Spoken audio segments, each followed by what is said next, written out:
makakapagbigay tayo mga kaps ng mga ilang na agency na natanong natin na sa ibang Pilipino na nakapost na ito ay mga legit at mga pagkakatiwalaan naman sa Pilipinas o mga third party man. 3, 2, 1. Loading complete.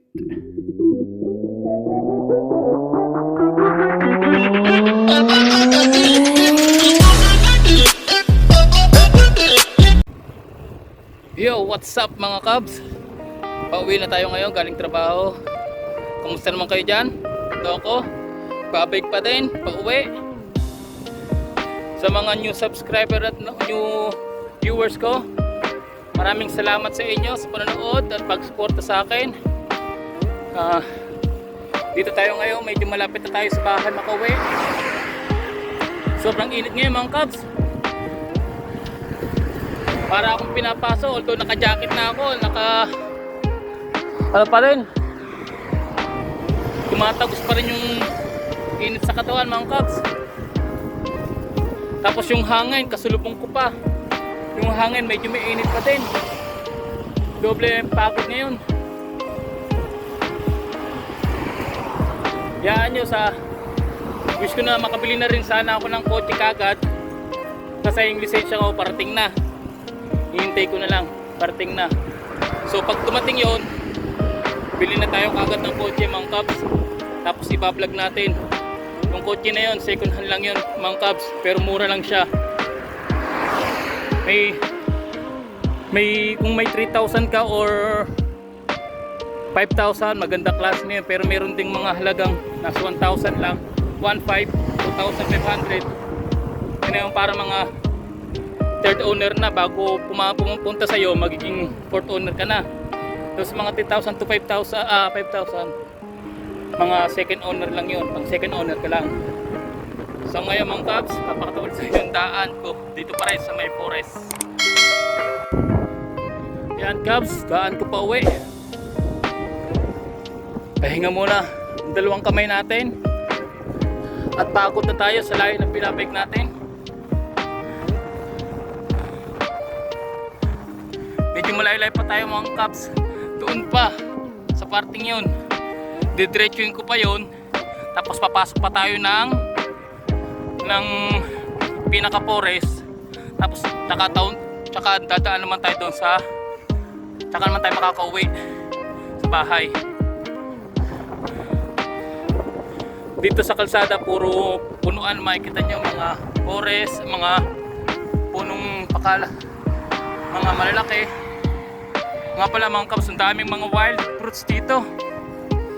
Mga pwede mga kinakain pero hindi pinagkakain ng mga lokal, mga Polish.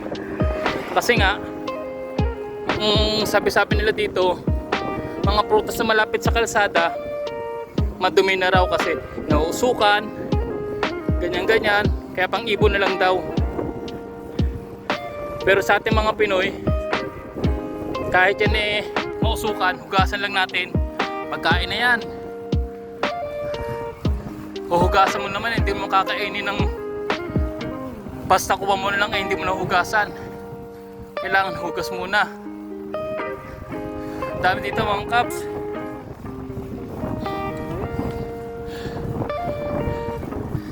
Pagod, hinihingal na ako mga Cubs.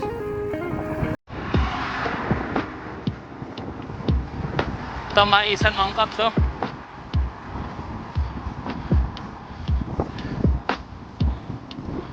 Ay. Ayun mga Cubs, yung tanim, yung mga damo pinilot na doon sa malayo. Kung makikita nyo na doon, pinibilot na nila yan. Ayun, tsaka nila ibebenta sa mga may farm o yung may mga alagang hayop na baka, kambing na nila pinapreserve para pag dating ng taglamig may makain yung mga hayop. Kasi dating ng taglamig puro yelo na, wala nang damo, wala na para sa mga kambing at baka o sa anumang hayop na kumakain ng damo.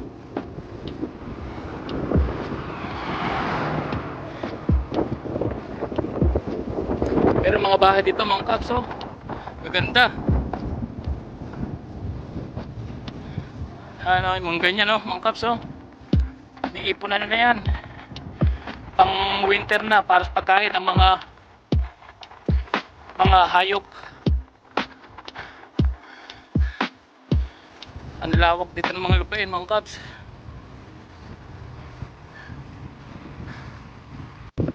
Ayan mga kaps, malapit tayo pumasok sa parting gubat na talaga.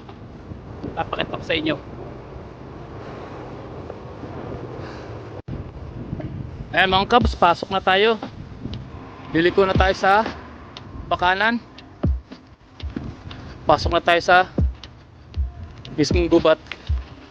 Pagubat na.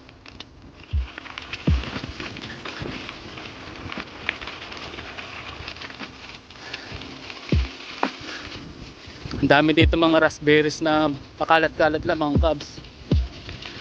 Namimitas rin kami paminsan-minsan. Kahit doon sa bakuran ng ate ko, doon sa garden, ang dami mga tumutubong raspberries, blueberries, mga wild. Sa atin kamahal-mahal na, pero dito mga damo, parang damo lang na biglang tumutupo sa kung saan-saan.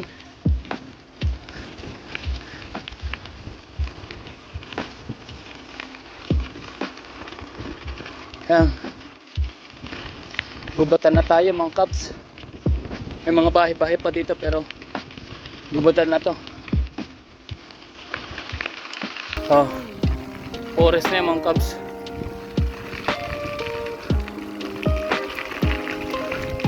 Forest na yan. Gubat na yan. Dami mga hayop na pakalat-kalat yan, mga wild animals. So, mga kabs. Yan, oh. Gubat na tayo. So gubat tayo mga kabs. Pero alis lagi tayo kasi mahirap na. Baka may biglang sumugod na baboy ramo o bear o asong lobo. Mahirap na. Baka mahagip tayo. Kaya alis lang.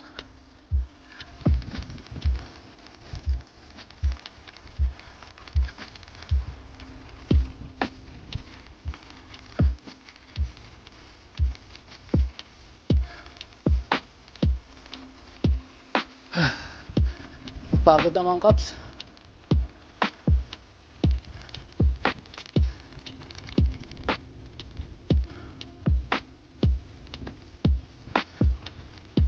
Dito mayroon ng private property. Ito, gandang bahay rin yung mga kaps. Malaki rin yan. Dito na ako, liliko na rin yan. Liliko na rin ako mga kaps. Kasi dito na yung sa amin. Oops, sobra pa ako. Hinaharangan nila papasok ng gubat mga kabs kasi mahirap na nga. Ito na. Ang katulad niya, no? Mga ligaw na prutas. Ito na, dito na tayo. Just may basurahan mga kabs. Nakauwi na tayo ng matiwasay. Thank you Lord. Walang anumang nangyayari. Ito na mga kabs. Ito na ako. Buksan natin ang gate. Dati yung gate na ito mga kabs, automatic to eh. Di remote control to eh. Kaya nasira. Kaya yan. Ito nga pala yung bike ko mga kabs. Layo na yung nararating. Sarado natin. Tapos tago natin ang bike sa garage.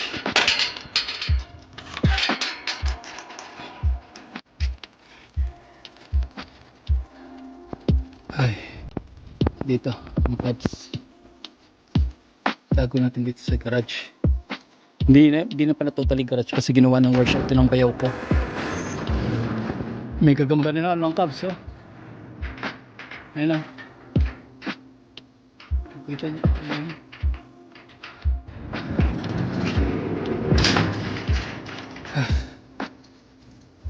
Pagod na ako mga kabs.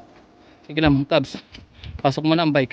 Pasok nga ako mga kabs sa bahay. Tika lang. Tika muna yung time ko. I-harvest ko na kasi ngayon yung patatas eh. Pwede nang harvestin eh.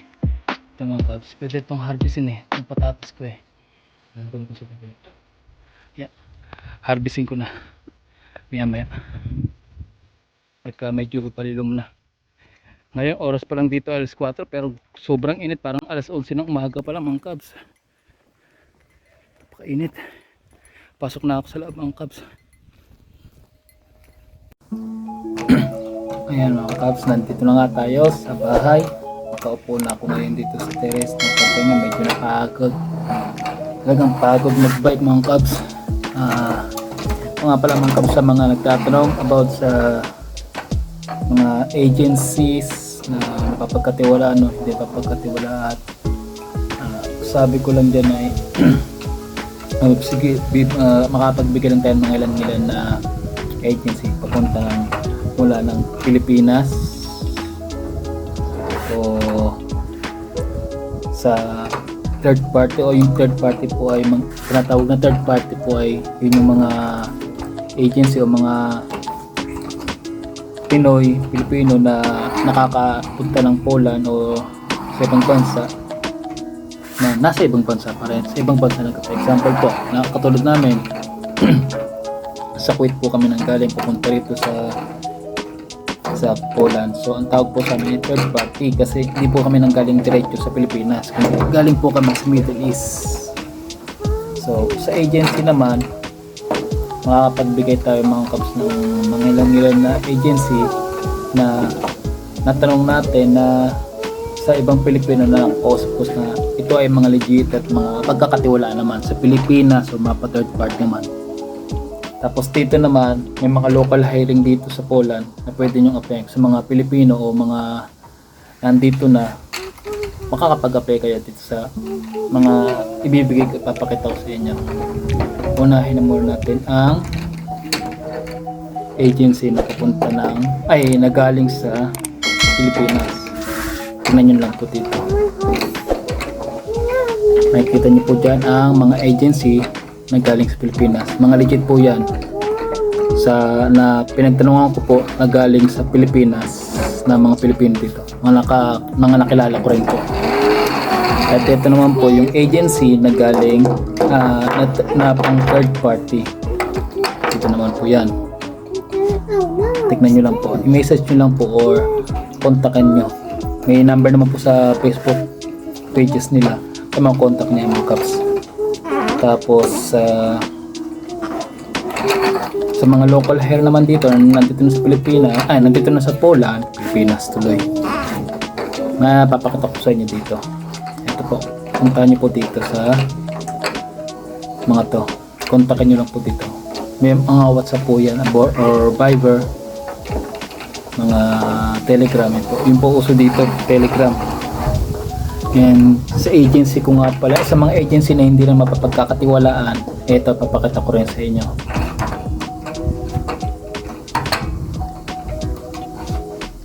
Sasama ko na dyan yung agency na papunta kami dito. Although maganda siyang agency papunta rito nung nakapunta kami, pero pagdating namin dito ay hindi na kami masyadong, hindi ko maipapayo talaga na applyan nyo. Pero hindi ko na babanggitin dito, hindi ko na rin papakita. At mahirap mga kabs. Sa mga gusto na mag-apply doon sa agency ko ngayon na bago, i-PM nyo lang ako. May hiring kami ngayon, marami kami hiring mga kabs. Umiiyak na yung anak ko. So, patahanin ko dito. Ang mga payo ko lang sa inyo mga kabs, sa mga mag-a-apply, tiwala at dasal lang po tayo. Huwag na po tayong magdalawang isip pa or makinig sa mga sabi-sabi ng mga iba dyan na gantong araw sa Poland. Basta sa inyo, kung gusto nyo mag-abroad, mga kabs, nyo nga, ituloy nyo. Huwag nyong mga kabs, huwag nyong paniwalaan o magdalawang isip na huwag nyo tumuloy kasi nasa inyo rin naman yan mga kabs. Kung kayo maniniwala o hindi, sa inyo na. Pero kung para sa pamilya nyo naman, ituloy nyo na kasi may hirapan talaga kayo, mahirapan. Maano talaga mga Cubs? Kung, ano ba yan? Kung gusto nyo talagang makapunta rito, tutuloy nyo. Huwag kayo maniniwala sa mga sabi-sabi. Ito nga pala yung anak ko mga Cubs. Ito nga pala ay new baby namin dito. Ipa-video ko rin po kung paano namin ayos o nakapagpa o paano naging ano ko mga Cubs, kung paano ang proseso ng mga anak ng isang Pilipino o OFW dito sa Poland. I-video ko ano rin natin i-content natin, i-vlog natin mga Cubs. Sa ngayon buhat sa Japan na tayo sa mga agencies. Yun lang mga Cubs. Payo ko lang sa inyo, pag kayo may visa appearance na, lahat sa mga nagbi-visa appearance na, huwag kayong kabahan mga Cubs, mga tapos tiwalat dasal lang tayo sa Panginoon, matutupad pangarap nyo. Ganun lang mga Cubs. Kasi kung hindi nyo samahan ng dasal, parang kung hindi nyo sasamahan ng dasal mga Cubs, parang napinanghinaan na kayo ng loob. Kaya mas maganda samahan nyo ng dasal para may dagdag kayong suporta sa taas, magaling sa taas. Ganyan din ginawa namin mga Cubs nung papunta kami dito. Kinakabahan din kami, medyo kasi may kasama rin kaming bata, yung 3 years old namin, kasama rin kaming bata. Hindi namin alam kung paano gagawin nun. Nagdasal lang kami sa taas para matupad na yung pangarap namin. Hindi kami sumuko. Ito nga, nakarating kami dito. Bonus na rin yung nandito yung ate ko at may asawa na Polish. Bonus na rin siya nandito. Kasi pagka yung nagtatrabaho ako, o yung nagtatrabaho pa kami ng misis ko dati nung hindi pa lang ang anak, napag-iiwanan kaming ng 3 years old namin. Ngayon, yung misis ko, higil na sa trabaho kasi nanganak. Kaya nandito siya nag-aalaga sa 3 years old namin. I-video ko rin kung paano proseso ng isang pamilya dito ng Pilipino, ang Cubs. Sa ngayon, yun muna mga Cubs. Yun muna masabi ko about sa agency. Sa mga sahod naman, nasabi ko na ito sa unang video ko.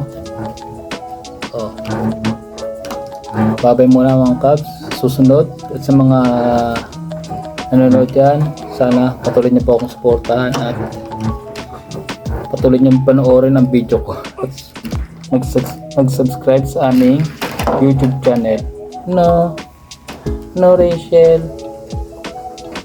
Tapos huwag niyo rin sana pong kalimutan pindutin ang notification bell para lagi po kayong updated sa aming video. Yuri, say bye-bye. Come here. Bye-bye. Hey, come here. Sit here, daddy. Here, go there, quickly. Ay, naiyak na po ang baby ko. Naiyak na po ang baby na yan.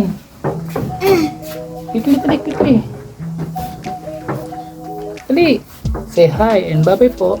Bye-bye po. God bless po. God bless. Flying kiss. Flying kiss. With your hand. Bye-bye. Ganyan pa na. Bye-bye.